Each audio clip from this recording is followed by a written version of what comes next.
हिंडाल्को, अभी इस समय हिंडाल्को के पास में वेंडर्स थे, होलसेलर थे, डिस्ट्रीब्यूटर थे, हिंडाल्को का माल बिक रहा था, उसका जो है एल्यूमिनियम बिक रहा था, पूरी दुनिया में पूरे देश में बिक रहा था, कैप्टिव कस्टमर बेस था, आज सबके लिए बना रहे थे, ऑलरेडी एल्यूमिनियम सबको दे रहे थे। लेकिन जिसको एल्यूमिनियम चाहिए उनमें से बहुत सारे लोगों उनको सीमेंट भी चाहिए। ये कनेक्टेड रिलेटेड कॉम्प्लीमेंट्री बिजनेस, माल खरीदने वाला तैयार है। बिरला ने सोचा भाई इतनी डिमांड है तो डिले क्यों करूं, डिमांड के आगे डिले करना ही नहीं चाहिए। तो बिरला ने बिजनेस माइंड ने सोचा कि भाई कार एल्यूमिनियम से बढ़ रही है तो दौड़ेगी कहां कार, सड़क पे दौड़ेगी, सड़क के लिए सीमेंट चाहिए। एल्यूमिनियम की खिड़की दरवाजे तो बन रहे हैं लेकिन लगेंगे कहां, सीमेंट से बने घरों में लगेंगे।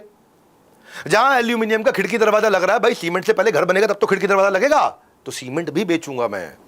हिंडाल्को के अपने पहले से ही सरकारी क्लाइंट थे, UP government, MP government, Indian railway, highway authority, ये सारे उनके, अब सब में सीमेंट चाहिए साथ में। हाईवे अथॉरिटी हाईवे कैसे बनाएगी, सीमेंट से बनाएगी।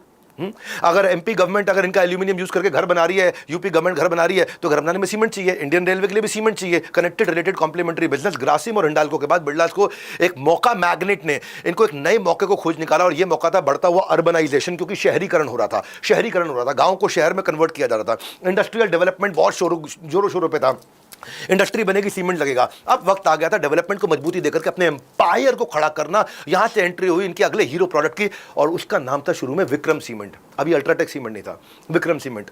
1980s तक सीमेंट सारा सरकार कंट्रोल करती थी। रैपिड अर्बनाइजेशन 1980s में, उस समय क्या हुआ, रेजिडेंशियल कमर्शियल कंस्ट्रक्शन बहुत हो रहा था, हाई क्वालिटी सीमेंट चाहिए था।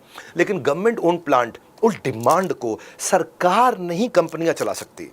सरकार का काम है सरकार को चलाना, कंपनियां चलाएंगे प्राइवेट प्लेयर्स। उनको मालूम था हम सीमेंट नहीं बना सकते।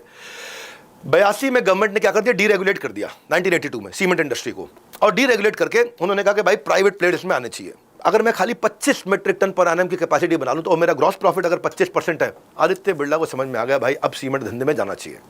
और सीमेंट बनाने के लिए मुझे चाहिए क्या, रॉ मटेरियल चाहिए।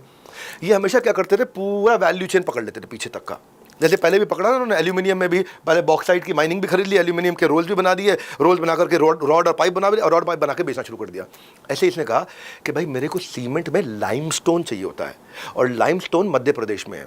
तो इन्होंने मध्य प्रदेश में जाकर के लाइमस्टोन के रिजर्व के पास जाकर के सीमेंट का प्लांट लगा दिया, उसको नाम दिया विक्रम सीमेंट। विक्रम सीमेंट को पहले तो एमपी गवर्नमेंट ने ऑर्डर दिया। एमपी गवर्नमेंट को जो रोड बनानी थी, जो ब्रिजेस बनाने थे, जो कनाल्स बनानी थी, जो नदी जोड़ो परियोजना करनी थी, उसमें बड़ा काम आया। 3 साल के अंदर विक्रम सीमेंट मध्य प्रदेश का सबसे बड़ा प्लेयर बन गया। और 1995 आते आते अब 51 साल की उम्र हो चुकी थी आदित्य बिरला जी की, उनकी तो हो गया देहांत। अब कुमार मंगलम बिरला आदित्य बिरला ग्रुप को आगे लेकर के चले, जो आज कुमार मंगलम बिरला 20 साल के अंदर सबसे बड़े प्लेयर हो गए थे नॉर्थ इंडिया के अंदर। 2004 में जो विक्रम सीमेंट था वो इंडिया का तीसरा सबसे बड़ा सीमेंट था। लेकिन अब मौका आया कि मैं इसको बड़ा कैसे करूं।